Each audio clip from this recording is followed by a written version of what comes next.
就是以比较撒娇的方式去演出那一段，因为会觉得跟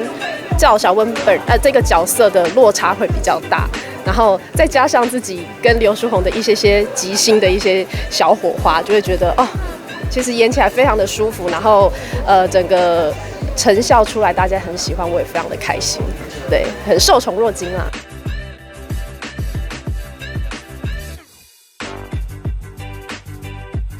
其实台湾本岛我已经搜集完了，那离岛我个人印象比较深刻的，对我来说应该是金门吧。因为金门其实除了我自己去访问、采访过之外，其实有很多综艺节目也都会去那里玩。那里其实除了当然风景很漂亮之外，我觉得最有趣的它就是有类似那种战地可以过类似18关还是那种可以体验的游戏，所以当时我在那边印象非常非常深刻。虽然那时候玩的时候很害怕，但是其实最辛苦最累的反而是印象最深刻的事情，所以我对金门有非常非常好的印象。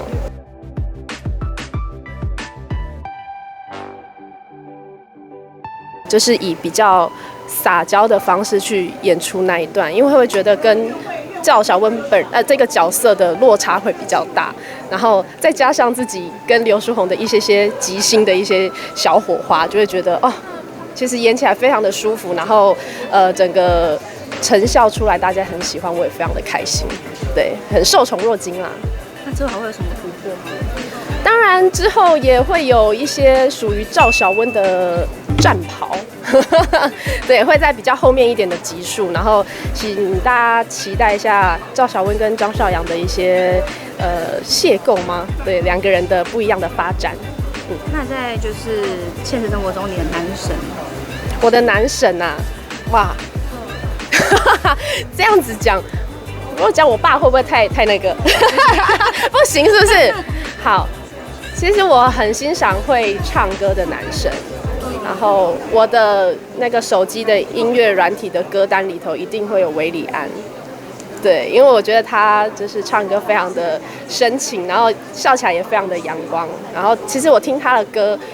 我觉得啦，我都跟我身旁的女生朋友讲说，如果只要男生会唱《女孩》这首歌的话，就是直接加分，对，因为我很喜欢听男生唱这首歌。就是期待跟他合作嘛，未来。